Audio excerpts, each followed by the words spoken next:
Your desire is not dead, it's sleeping. This video is going to be diving into the metaphysical interpretation of one of Jesus's miracles of raising someone from the dead. Jesus is representing your I am consciousness, and the dead girl is representing your dead desire that seems impossible, that seems that there's no coming back from that. There's no redeeming it, there's no fixing it. And her rising is your God self's ability to animate and make real any assumption or any circumstance that you choose. So I'm going to be breaking that down for you guys in a second, as well as giving you 3 practical tips on how to deal with the 3D when it seems impossible, when it's really messed up, all of those things. So if you're interested, then stay tuned. If you're new here, I am Olivia Grace. This is the Master Manifestors channel. Here, I talk about law of assumption, manifestation, all that good stuff. So if you are into those topics, I would love to have you be a part of the channel, all right? So without further ado, we're gonna go ahead and hop in. How I'm gonna do this is I'm gonna go ahead and just read the verse, and then I'm going to go line by line and interpret how this verse is correlating with your consciousness and correlating with you manifesting what seems impossible in your life, all right? And then we will get into our practical tips. All right, so this is Mark chapter 5, verse 35 through 42. And it says, while he was still speaking, there came from the ruler's house some who said, your daughter is dead. Why trouble the teacher any further? But overhearing what they said, Jesus said to the ruler of the synagogue, do not fear, only believe. And he allowed no one to follow him except Peter and James and John, the brother of James. They came to the house of the ruler of the synagogue, and Jesus saw a commotion, people weeping and wailing loudly. And when he had entered, he said to them, why are you making a commotion and weeping? The child is not dead, but sleeping. And they laughed at him. But he put them all outside and took the child's father and mother and those who were with him and went in where the child was. Taking her by the hand, he says to her, Talitha Kumi, which means, little girl, I say to you, arise. And immediately the girl got up and began walking, for she was 12 years of age, and they were immediately overcome with amazement. All right, let's break down all the symbolism in this and talk about how this relates to you and your desire and dealing with 3D. All right, so it says, while he was still speaking, there came from the ruler's house some who said, your daughter is dead. Why trouble the teacher any further? So when it says, while he is still speaking, this is the divine. Jesus is representing your divine consciousness. Jesus is representing you being in your God state, you knowing yourself as the creator and as the operant power. Okay, so this is you while you're speaking, while you're claiming and assuming and affirming, right? There came from the ruler's house someone who says, your daughter is dead. Why trouble the teacher any further? The ruler's house is representing the old belief system. So this is even like your core beliefs, the deep down beliefs that basically give birth to all of your other beliefs that you have. So this is a deeply rooted belief that you have that's basically saying, your daughter is dead. Why trouble the teacher any further? These voices, your daughter is dead. Your daughter, the daughter in the story, is representing your pure desire, the desire that is so precious to you, that's close to your heart, right? Whether that's money or an SP. But the ruler's house is basically this belief that is in complete opposition to that. And it says, why trouble the teacher any further, right? Why even ask Jesus to do anything about this? Why even go to your God state, I am consciousness? Why even assume? Why try? Why affirm? Why persist? These are the voices that are trying to convince you to give up, that there's no point. It's not happening, give up, right? So Jesus overhears them and says to the ruler of the synagogue, do not fear, only believe, right? Do not fear, only believe. He allowed no one to follow him except Peter, James, and John, right? So he allowed no one to follow him. The symbolism in this, and because he has crowds following him everywhere, and the crowds metaphysically represent the thoughts, right? You're all the different thoughts that are like, this can't happen, this is impossible. And it says that he allowed no one to follow him. So within your consciousness, right, your God state consciousness can't bring all the voices of doubt with it into your new assumption.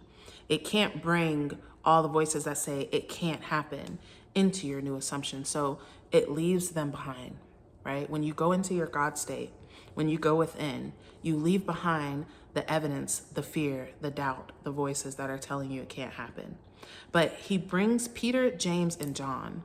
The disciples, all the 12 disciples, are actually representing disciplines of your mind.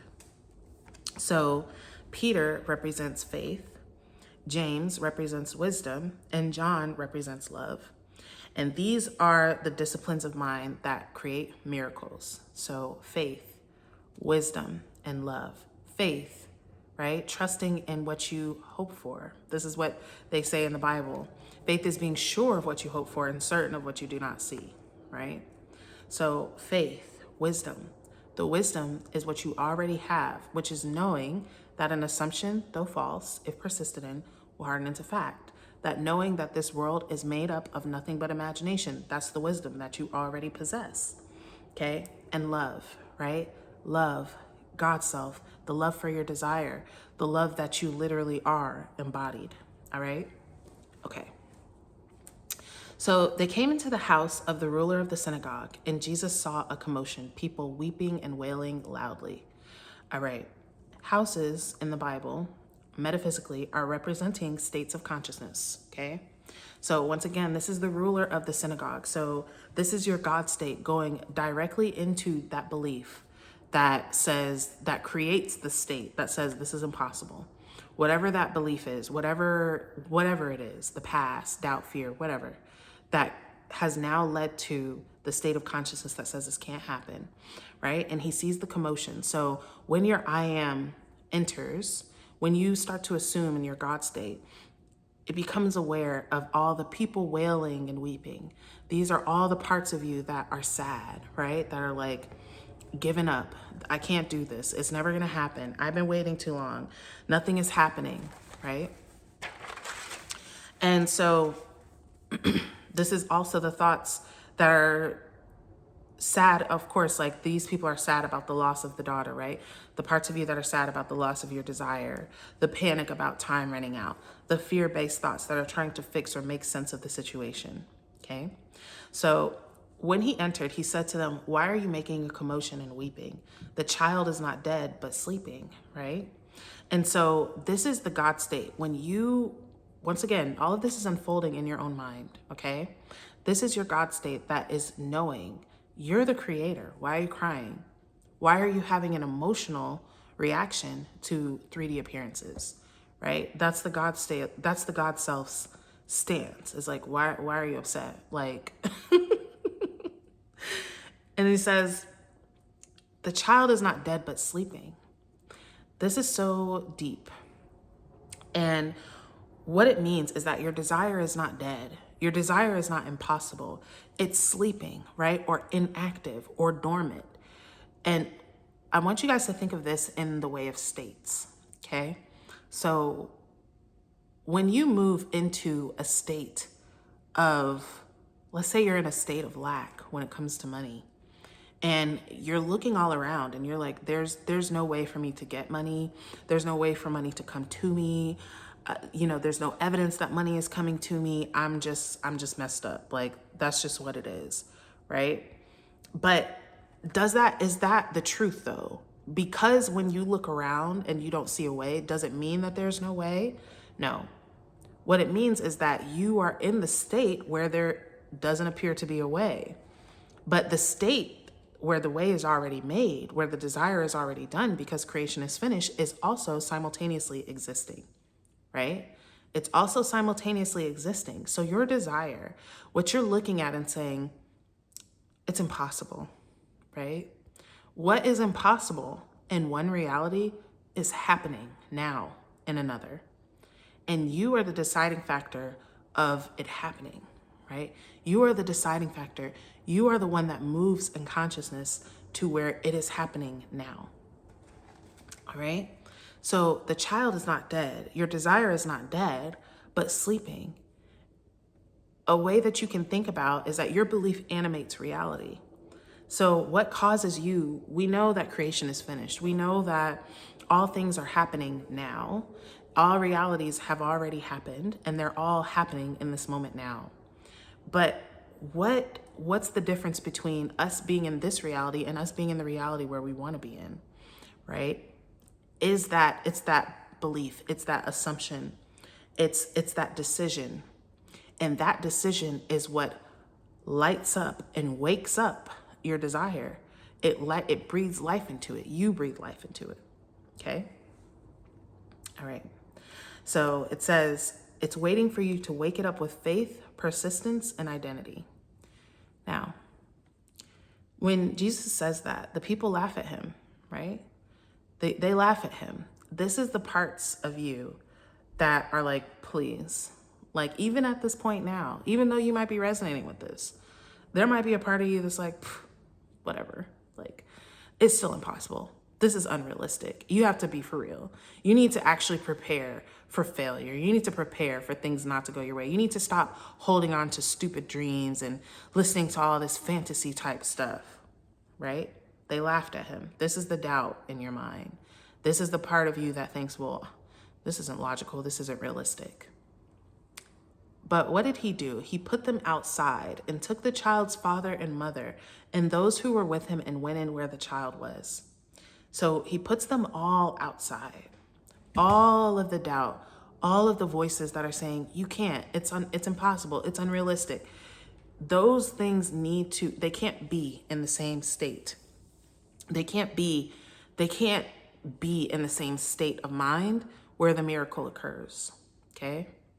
So put them out. This is your I am consciousness. This is your God state consciousness that is asserting itself to the appearances, asserting itself to previous beliefs and fear and doubt, okay? And it says, he took the child's father and mother. The father is the one that conceived the idea, the beginning of the idea. The mother is the one that nurtures the idea, right? And so these are the different facets of your mind, the conscious, the subconscious, and those that were with him, Peter, James, and John, faith, wisdom, and love, all right? So he takes all of these, this is what your God self is doing, taking all of these things into the room where the child is, where the desire is, seemingly dead, okay? He takes her by the hand and says to her, Talitha Kumi, which means, little girl, I say to you, arise. This is the God self that says, no, you're not dead, you're sleeping. Your desire is not dead. It's here. And now it's animating it. Now it's taking it by the hand, right? It's touching it. It's coming close to that desire and telling it to arise. And immediately the girl got up and began walking, and they were immediately overcome with amazement. So immediately. And what this points to is that there's no time, right? There's no time that, oh, well, he said arise and then said, oh, let her sit there for a good 21 days and, you know, she'll be up eventually. No, it was immediate. When you move in consciousness, your manifestation is immediate, okay? So I'm intending that prospers, you guys. I'm gonna move on to the 3 tips, but I do this every single day in my Godstate Remembrance membership. You guys can join if you'd like. You get your first 7 days free. But every day I break down a different Bible story in metaphysical terms, in the way of how is this representing you and your journey through consciousness to fulfillment, okay? So, all right. Now, here are some practical things, and this is what I keep in mind when I'm manifesting with the 3D, and not manifesting with the 3D, but manifesting in the 3D seems to be giving me trouble, okay? Number 1 is understanding that it is changeable, all right? This, like, it sounds so simple, but this is the foundation, okay? This is what allows you to, number 1, make an assumption different in the first place. But number 2, it's what allows you to persist in that new assumption. A lot of times we are just believing 3D at face value that, well, this is what it is, so I guess I guess this is just what it is. There's nothing I can do. There's nothing that can happen. It's all just what it is. And what you're doing is understanding that it's changeable. I talk about this in the way of molding clay, right? It's seeing, this is like a little side tip. The more malleable that you see reality, the more malleable that you decide reality is, the more malleable it becomes. The easier and quicker and simpler it is to change and mold it into whatever it is that you choose, okay? So number one, understand that it is changeable. Understand that, wow, just because you molded an apple and you meant to mold a pear, you're not going to sit there and look at the apple like, oh my God, I molded an apple. I can't believe it. Look, apples, I hate apples. That's not what I meant to do. No, you're just going to collapse that down and you're going to mold a pear. When you can see reality that way, when you see 3D that way, that wow, instead of wasting your time, you guys, wasting your time wondering like, oh my God, oh, why is it like this? Being mad at it, right? And it's okay, make space for your emotions, but at some point, collapse it down and redecide, choose again, okay? Choose again with the authority of knowing that you can choose, all right? Okay, understand that it is changeable. 2, be consistent and persistent with imagining. Y'all, listen to me, all right? Especially those of you who are dealing with things that are very difficult, or you're dealing with something that is in your face all the time. Like, I don't know, let's say you're moving out of your parents' house, but you live with your parents every day. And so you're dealing with reality every single day, or you want to be with SP, but you're not talking. So every day you're reminded that, oh my gosh, like this is what it is, right? And this is the thing, all of that is telling your mind what you want isn't here, what you want isn't happening, right? My cat is in her litter box, of course, at this exact moment. But you have to be consistent and persistent. Let me tell you guys this. It is not enough to just dab into what you want and give attention to bullshit the rest of the day, okay?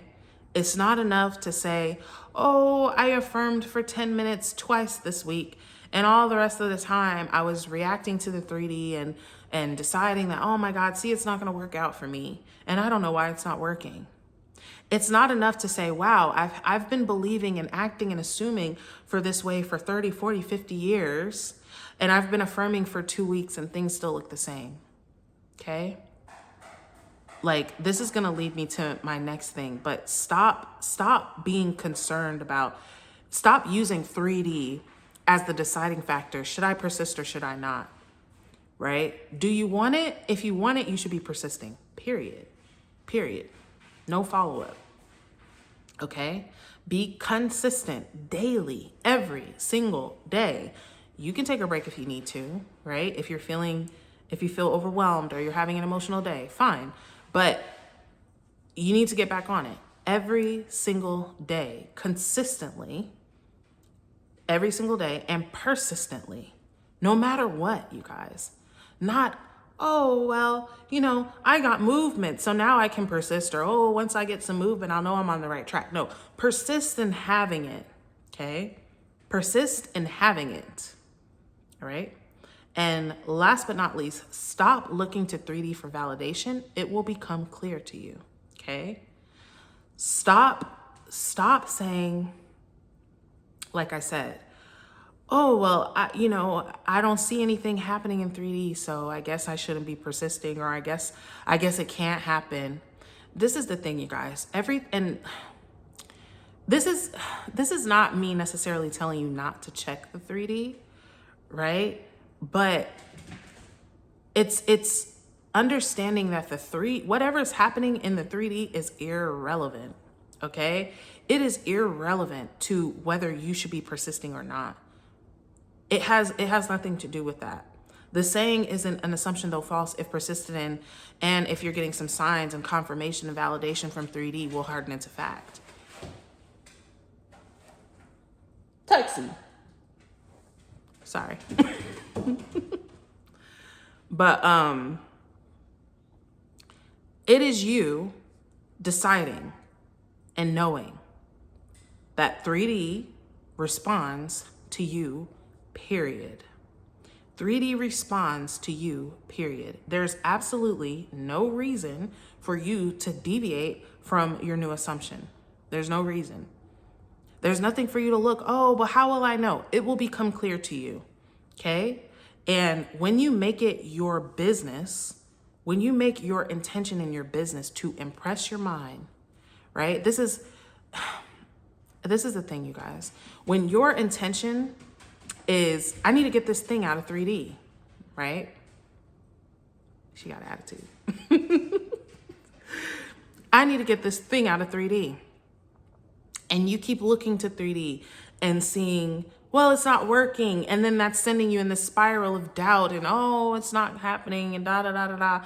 And then you're, oh, okay, I'll just affirm. I've affirmed for 5 hours. Okay, where is it in 3D? Oh, it's still not here. And then you go spiraling down. Like, instead of doing that, you guys, make it your business and your intention to be impressing your mind. That's what your intention is. It's like if you're driving across the country, right? If I'm driving from Atlanta to California, my goal can't, like, although yes, my goal is California, I can't be looking all along the way for Cali and making that my decision whether to keep driving. That's what you're doing when you do it like that. When you're checking 3D and stopping, that's like me getting in my car and I'm driving a little bit and I'm in, I don't know, Alabama or something. I get out and I'm like, where are the palm trees? This doesn't look anything like California. I must have went the wrong way. I should probably stop. What's wrong with me? Why do I always go the wrong way instead of just driving?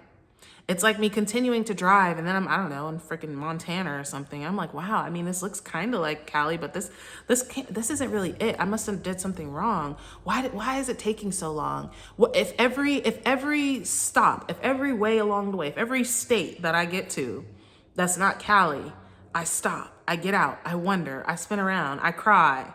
It's like all that time I could have just been driving to Cali. I could have just been going and trusting that the road that I'm on is leading me to my fulfillment. It's leading me to where I want to go. Okay? So, I'm intending that this prospers you immensely. I'm absolutely sure that it has.